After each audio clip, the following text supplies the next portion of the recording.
Parlez-moi d'IA. Mesdames et messieurs, bonjour. Je suis un super ordinateur Karl, cerveau analytique de recherche et de liaison. C'est une machine qui ressent les choses. On nous raconte n'importe quoi sur l'IA. Alors, qu'est-ce que tu en dis, Kit ? Moi, je n'en dis rien du tout. Que la créativité, elle reste du côté de l'humain. Parlez-moi d'IA, présenté par Jean-Philippe Clément. Bonjour à toutes et à tous. Aujourd'hui, nouveau témoignage d'une collectivité sur sa démarche IA. Nous recevons la directrice de projet de la stratégie IA du département du Nord. Alors accordez-vous 30 minutes pour interroger une nouvelle fois ce que provoque l'éruption de l'intelligence artificielle dans nos vies d'un point de vue social, culturel, éthique, allez un peu technique et peut-être politique. Cause Commune 93.1 FM. Vous êtes bien sur Cause Commune, la voix des communs, la voix des possibles. Vous nous écoutez sur le web, cause-commune au singulier.fm, sur notre app mobile Android ou iPhone, bien entendu sur la bande FM à Paris 93.1 FM ou sur le DAB+, au niveau national. Vous nous retrouvez également en podcast sur votre plateforme de podcast préférée. Merci Monsieur Olivier Gréco, notre directeur d'antenne, de nous permettre cet espace de liberté, de nous concevoir autant de beaux outils pour pouvoir vous parler. Oui, nous avons besoin de vous. Quelques petits gestes pour vous ont un impact énorme pour nous. Allez, usez de vos super pouvoirs sur les plateformes, sur les réseaux, abonnez-vous, commentez, partagez, likez, c'est notre seule récompense. Et en plus, ça nous fait connaître, parce que ça manipule les algorithmes. Et... c'est cool de manipuler un algorithme. Vous écoutez Parlez-moi d'IA. Bon, cette saison 3, vous l'avez compris, on est en partie dédié au témoignage des pionniers qui conçoivent et mettent en œuvre une stratégie IA, principalement dans les collectivités locales. Donc aujourd'hui, nous continuons notre tour d'horizon avec un nouveau département, le département du Nord. Et à chaque nouvelle rencontre, à chaque nouvelle interview, moi, il faut que je cherche un peu l'intérêt qu'il y a derrière l'interview, quels sont les sujets inédits. Alors concernant le département du Nord, une fois n'est pas coutume, nous allons évoquer les possibilités offertes par Microsoft, la suite 365 Microsoft et l'assistant IA Copilot. On va pas faire que ça, c'est pas le seul sujet qu'on va aborder, mais le département a une vraie réflexion, une vraie démarche pensée, articulée qu'il est intéressant d'entendre. Autre point original du département du Nord, son approche des projets par l'analyse des gains. Je crois que notre invité pourra également nous parler de l'accompagnement mis en place avec des webinaires dédiés. Mais on va aussi parler gouvernance, on va aussi parler lien avec les organisations syndicales, bien entendu Shadow IA, ça c'est valable partout, et puis toutes les expérimentations métiers. Bon, vaste programme, mais heureusement pour nous, c'est avec la directrice de projet de la stratégie IA du département du Nord que nous sommes aujourd'hui. Bonjour Héloïse Boquillon. Bonjour Jean-Philippe. Merci d'être avec nous à distance. Normalement, ça s'entend pas parce qu'on a tellement des bons outils chez Cause Commune que ça s'entend pas que vous êtes à distance. Parlez-moi d'IA, Héloïse, et commençons peut-être par le commencement. C'est quoi l'événement déclencheur qui pousse tout d'un coup le département du Nord à s'intéresser à l'IA ? Alors, on a une directrice générale des services qui a constaté que beaucoup d'initiatives se déployer dans les services, dans les directions générales adjointes. Et donc, les choix d'outils pouvaient être divers et variés. Et elle s'est dit, il faut une coordination de cette ambition. Et donc, elle a souhaité la création d'une direction de projet Stratégia qui lui est directement rattachée. Cela s'est fait assez récemment dans la mesure où c'est passé en comité CST auprès des organisations syndicales vers avril dernier et depuis juillet, je suis sur ce poste de directrice de projet Stratégie IA directement rattachée donc à la DGS. Alors revenons un peu effectivement à vous. Vous avez été nommé, vous venez de le dire, en juillet 2025. Et c'est quoi votre background professionnel pour arriver à ce poste ? Qu'est-ce qui vous emmène jusqu'à ce poste ? Et finalement, quel est votre intérêt sur ce sujet en particulier ? Alors, je ne suis pas du tout experte en matière d'IA, de numérique. Vous voulez dire techniquement ? Exactement. Ouais. Pas expert techniquement, tout à fait. J'ai plutôt un profil de gestion de projet. Ouais. Donc, j'ai été longtemps chargée de mission auprès de DGS successifs du département du Nord. Donc, un poste de chargé de mission auprès de DGS, il peut être mouvant en fonction des temporalités du mandat. Donc, regarder des sujets de politique publique ou des sujets internes. Voilà. Et avant cette prise de mission, j'étais directrice de projet de ce qu'on appelle le Nouveau Forum, qui est un nouveau bâtiment qui a été déconstruit puis reconstruit et dans lequel on est passé en flex office. Et donc, il a fallu emmener plus de 2000 agents vers ces nouveaux usages. Et ça a demandé aussi beaucoup d'accompagnement au changement. Ouais. Beaucoup de transversalité. Donc, c'est pour ça que dans les suites, on s'est dit qu'il pouvait être intéressant de coordonner les acteurs autour d'un projet avec beaucoup d'impacts transversaux également. Donc un gros projet à impact, à transformation qui vous emmène jusque-là. Et aujourd'hui, comment vous vivez votre rôle de direction de projet de la stratégie IA ? Comment vous l'envisagez ? Est-ce que vous avez des lignes directrices particulières ? Alors oui, on a une gouvernance qui s'est mise en place avec le comité de direction générale. Ouais. Donc, il a fallu plusieurs réunions avec l'ensemble des directeurs généraux adjoints, la DGS, pour poser la stratégie. Les lignes directrices, c'est aussi une délibération cadre qui a été portée il y a 2 mois en conseil départemental et qui a fait l'objet d'un vote et qui pose aussi les ambitions pour lesquelles le département du Nord veut se positionner sur le sujet de l'IA. Ouais. Quel grand principe il met derrière, la frugalité, la souveraineté, même si aujourd'hui je viens parler un petit peu de Microsoft, évidemment ça peut paraître... Vous allez nous expliquer, vous allez nous dire. Tout à fait. Oui, tout à fait. Il y a également l'idée de se dire on ne veut pas utiliser de l'IA à tout va. Ouais. Il faut que l'IA elle soit vraiment au service de nos politiques publiques, mais au service aussi avec une lecture, une grille d'analyse des gains au pluriel que pourrait générer l'usage d'outils. Donc dans cette gouvernance, ça commence par une délibération qui a déjà eu lieu en fait avec Exactement. Les grands principes et il y a des différents comités qui ont été mis en place pour piloter cette démarche. Tout à fait. Alors, je parlais du comité de direction générale parce que c'est l'instance d'arbitrage qui permet de statuer sur les lignes directrices, donc on le disait, de la direction de projet, mais également de se dire quel projet, quel cas d'usage on priorise, quels moyens on alloue à cette stratégie. Et derrière, évidemment, il y a une instance qu'on appelle le comité IA, donc que j'organise et qui fait dialoguer les fonctions support et les directions métiers. Donc fonctions support, c'est quoi ? C'est la DSI ? DSI, DRH, DFCG, donc finance, conseil en gestion, affaires juridiques. Donc toutes nos fonctions support, l'idée, c'est qu'elles aillent demander aux porteurs de projets derrière quels sont les risques de l'usage, quels sont les gains, et RH, budgétaire. Voilà, donc c'est vraiment d'aller challenger le projet. Donc les directions ressources viennent un peu appuyer et challenger les cas d'usage proposés par les métiers. Exactement. Donc, on a carrément fait ils l'ont appelé comme ça, un speed dating des projets. C'est-à-dire que les porteurs de projets avaient 8 minutes pour pitcher leur projet et en face, les fonctions support au pluriel, parce que j'en ai oublié, il y a également une direction de la modernisation, de l'évaluation, sur l'impact, accompagnement au changement ou autre, sur les risques. Et donc, avaient 8 minutes à leur tour pour interroger nos porteurs de projets. Bon, on reviendra sur les projets un peu plus tard. Oui. Vous m'aviez aussi parlé du comité éthique. Il y a un comité éthique dans cette comitologie. Il se place comment, en fait, vis-à-vis des autres ? Le comité éthique, c'est l'instance de dialogue social. C'est-à-dire que c'est dans ce lieu qu'on va rendre compte auprès des organisations syndicales de l'ensemble des projets menés, des initiatives menées, parce que je parle de projets, mais il y a aussi toute la partie acculturation, formation, outillage pour l'ensemble de nos plus de 12 000 agents au département du Nord.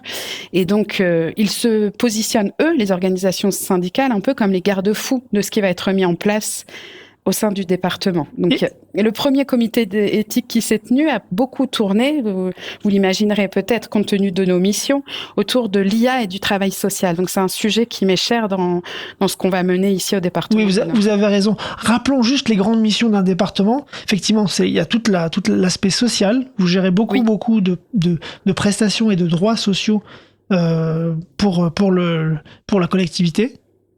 Exactement. Et qu'est-ce qu'il y a d'autre comme mission pour un département ? Donc, on a tout ce qui est l'autonomie, donc les prestations également. Ça rentre dans le social, Bien sûr. on dirait. Mais donc, la protection de l'enfance également. On a la relation aux usagers, par des maisons Nord Solidarité assez globalement. Donc, ça, c'est encore dans toute la partie sociale. Et ensuite, on a ce qu'on appelle les solidarités territoriales. Donc, la maintenance des collèges, les voiries départementales. Les routes. Les routes. D'accord. Et donc là-dedans, vous l'avez dit, il y a 12 000 agents. Oui. Et combien vous C'est estimez... le premier département de France en nombre d'habitants. Ah oui, d'accord. En termes de population. C'est intéressant à savoir, effectivement, c'est pas forcément intuitif. Et donc là, vous avez parlé effectivement des usages qu'on a tous finalement aussi chez soi. Est-ce que vous constatez comme ailleurs un gros usage de Shadow IA, d'une IA qu'on ne sait pas trop quantifier mais qui est bien là? Est-ce que vous avez essayé de la quantifier? Est-ce que vous avez essayé de regarder quelle était la tendance au sein des services? Oui, il y a un logiciel de gestion de sécurité utilisé par notre DSIN qui m'a permis d'avoir un petit peu d'éléments là-dessus, c'est-à-dire qu'on a pu voir quelles IA étaient consultées.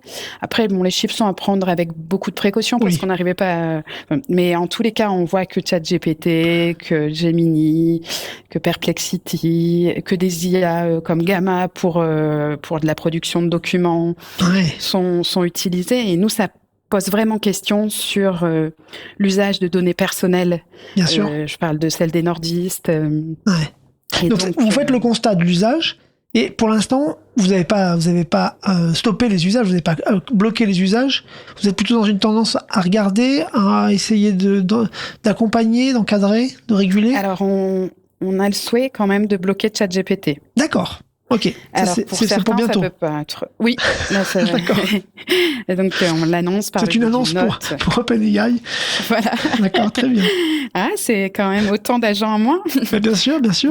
D'accord. Donc, compte tenu de ces données personnelles qui sont utilisées, exactement sensibles, c'est peut-être un premier pas. Et derrière, effectivement, il y a la sensibilisation. Donc, nous avons effectué des webinaires et ciblé un outil qui est celui de Copilot, qui pour nous est sécurisé dans le cadre. Voilà, on y reviendra. Et au-delà de ça, il y a également une charte. Donc, je pense que toutes les collectivités sa charte et que la littérature ne manque pas en la matière, mais que l'idée est donc d'associer un très large panel d'agents en leur disant, des chartes ont vu le jour dans X collectivités. J'en ai ressorti une synthèse. Pour vous, qu'est-ce qui manque dans ce que nous portons, nous, au département du Nord? C'est intéressant, ça. Pour la co-construire, donc on va aller dans les 6 arrondissements du département du Nord.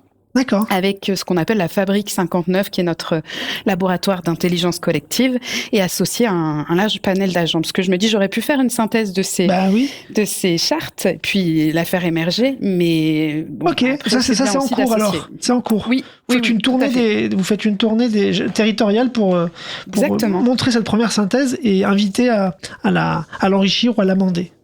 C'est exactement ça. D'accord. Très intéressant ça comme façon de faire. Bon, alors... On l'a dit en introduction, vous l'avez dit déjà plusieurs fois.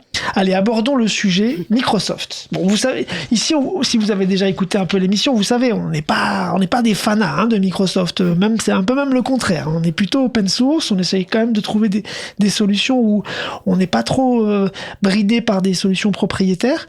Mais ça m'a paru intéressant quand même de vous donner la parole et puis vous nous expliquiez finalement quelle est votre démarche vis-à-vis de Microsoft.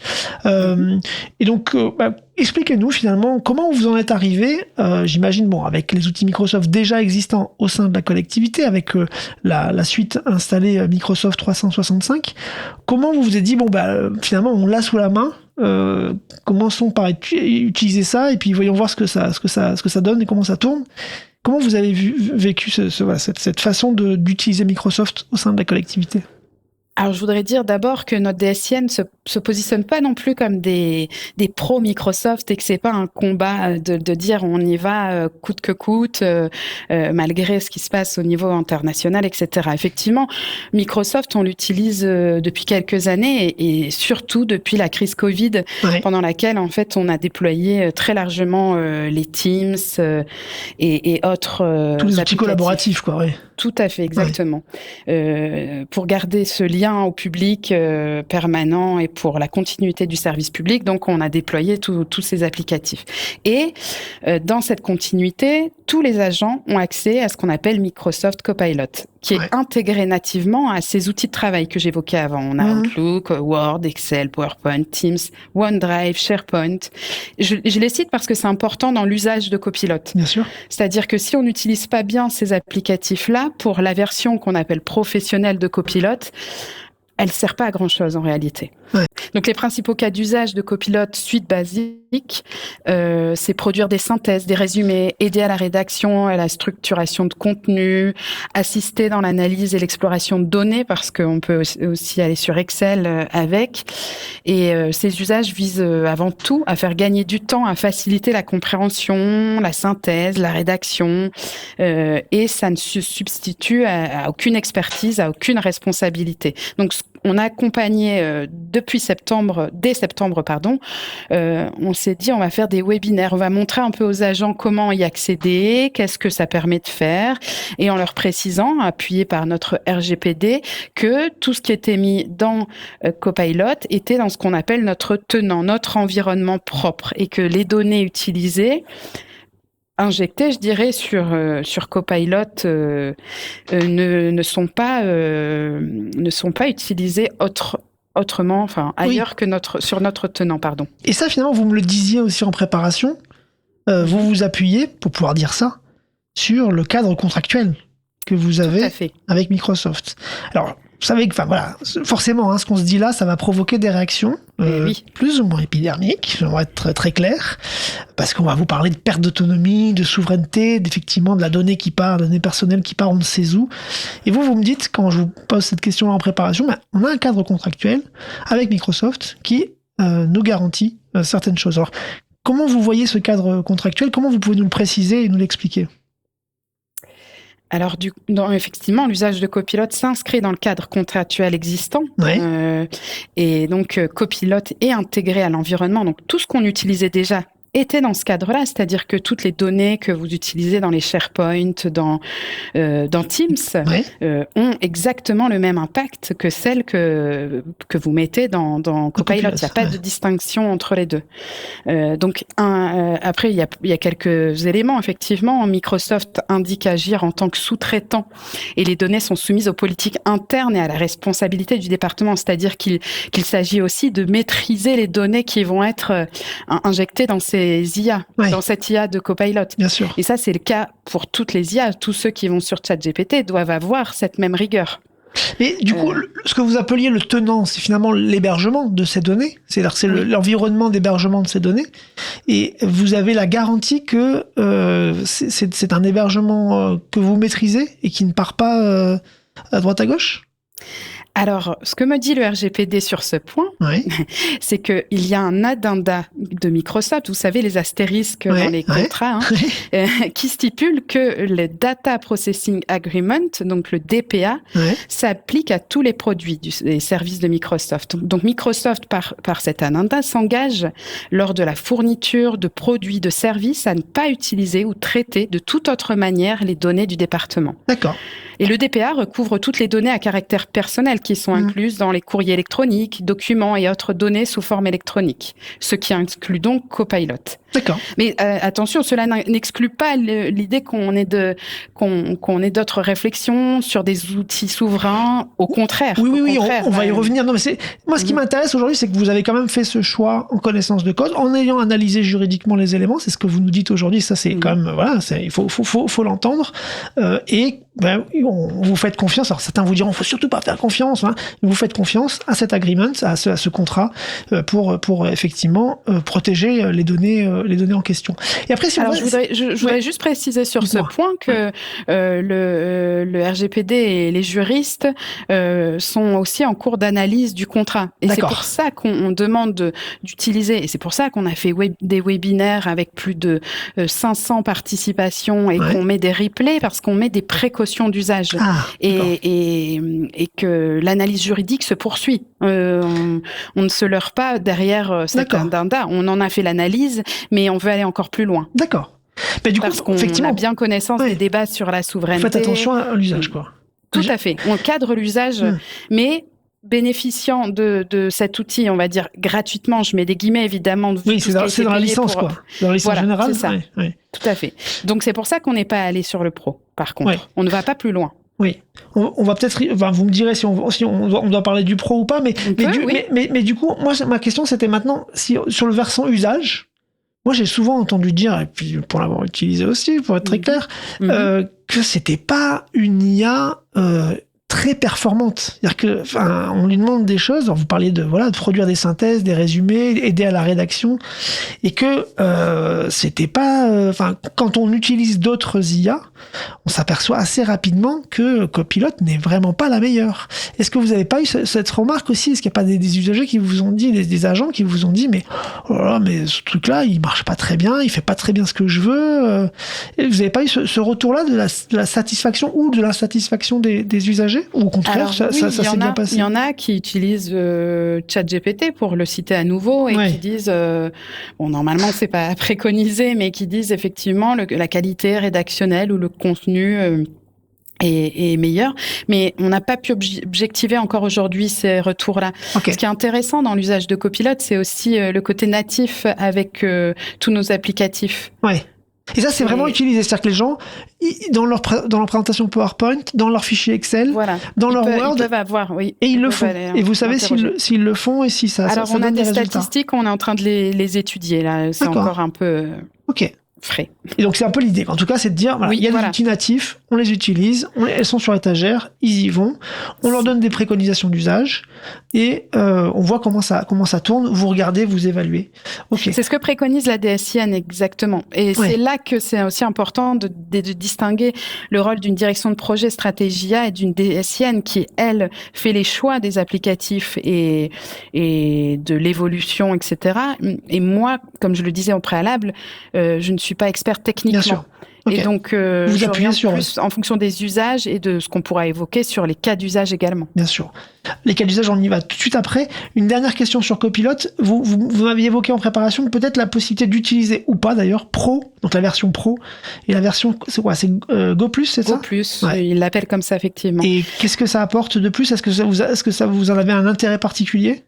Alors, c'est plutôt Copilot qui essaye, je pense, d'appâter aussi, en disant faites une expérimentation, si vous voulez, une centaine d'agents, parce que je rappelle que la licence, c'est 30 € par mois par agent. En plus, imaginez avec le nombre d'agents chez nous. Ça va vite. Donc, c'est pas du tout l'ambition. Loin de là. Cependant, cette expérimentation, on s'est dit pourquoi pas? Qu'est-ce que permet le Go+, que ne permet pas ce qu'on a nativement? Ce sont des capacités plus avancées d'exploitation d'assistants, de création d'assistants, d'agents sur la base des sources de données de notre organisation. On peut se créer un assistant et puis le partager avec quelqu'un qui a une licence Go+ aussi. C'est-à-dire que je ne peux pas aller interroger un agent qui a été créé si je n'ai pas l'assistance Go+, ou alors il faut acheter. Voilà, c'est toujours le sou derrière le sou. La possibilité de s'appuyer sur des sources documentaires internes spécifiques. Donc, ce qui est travaillé dans le OneDrive, dans le SharePoint, ça se retrouve assez facilement. Par exemple, vous pouvez interroger votre boîte mail et dire je voudrais les derniers mails, les échanges de mails que j'ai eu avec Jean-Philippe, que tu m'en fasses une synthèse et que tu me dises où on en est de ce sur quoi nous avons échangé. Ça, vous pouvez pas vraiment le faire avec le Copilot classique. Non. D'accord. Okay. C'est la version Go+ qui permet de recoupler. Et là, vous êtes en pleine expérimentation de ça? Pour l'instant, on va la lancer. Parce qu'il semble que beaucoup de collectivités avaient été approchées et que certaines y renoncent. Donc, c'est intéressant de le noter aussi. Et moi, je l'ai porté au niveau de la direction générale, ce débat, en se disant, alors, est-ce que vraiment on veut aller plus loin ou est-ce qu'on n'utiliserait pas Mistral ou d'autres pour voilà. Et là, justement, on tourne la page Microsoft. Excusez-moi, pour aller dans les autres usages, il y a également ce qu'ils appellent facilitateur qui enregistre la réunion et qui fait le compte-rendu. Et ça, c'est assez bluffant, effectivement, mais je pense qu'il y a d'autres outils qui le font. Exactement. Et plutôt open source pour le coup.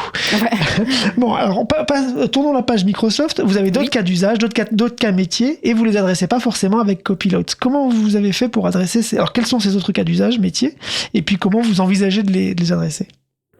Juste pour dire aussi que donc derrière cette expérimentation Go+ qui sera faite, la proposition que j'ai faite au CDG, c'est de se dire, au comité de direction générale, prenons le même panel d'agents et faisons-leur tester Mistral et faisons-leur tester peut-être un outil open source également. Du comparatif. Ok.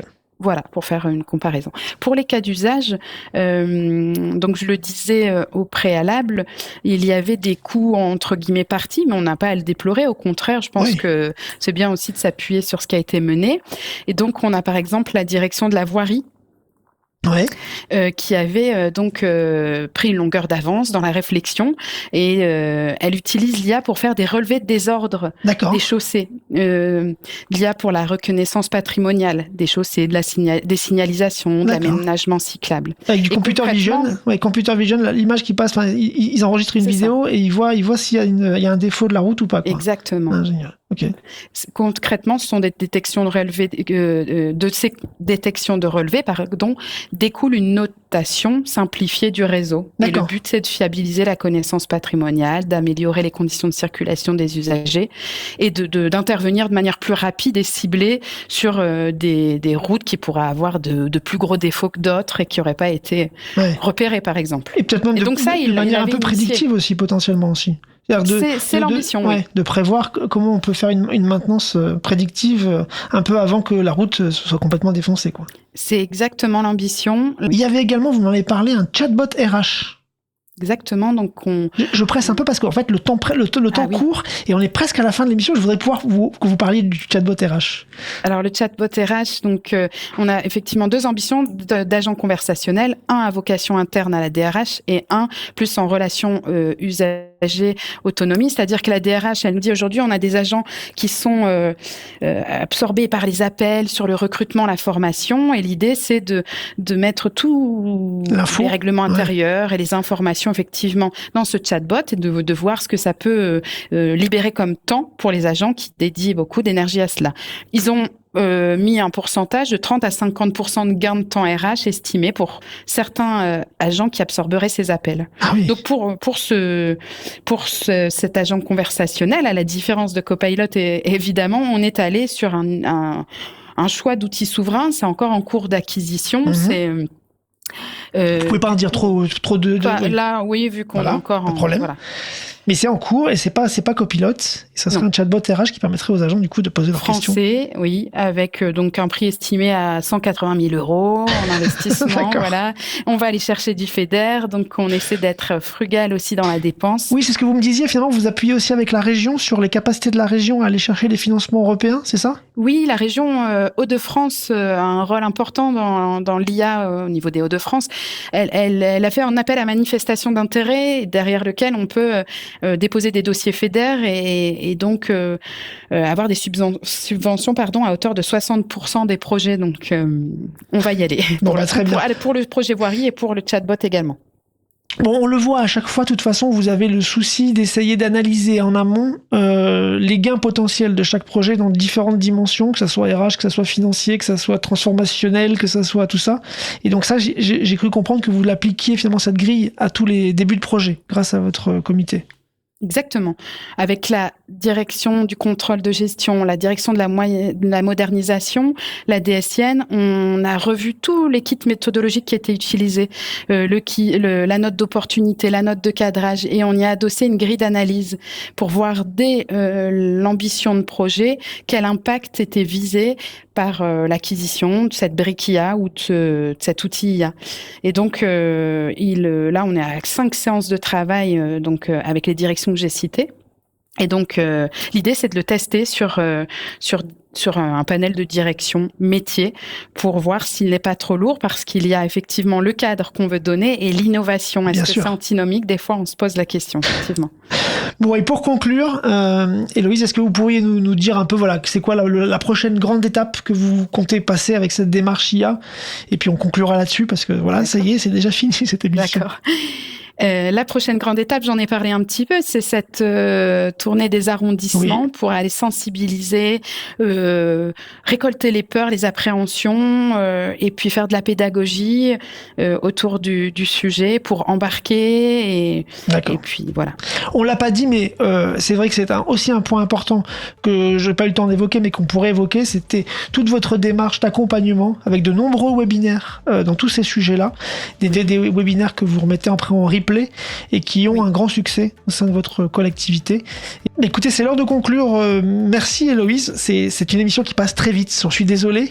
Merci beaucoup pour ce partage de votre démarche et de tous vos projets. Merci à vous. Merci à vous, chers auditeurs. Cette émission vous a plu, usez de votre grand pouvoir, likez cet épisode, manipulez les algorithmes pour nous aider à diffuser le contenu plus loin. Restez sur 93.1 FM sur Cause Commune et on se dit à bientôt.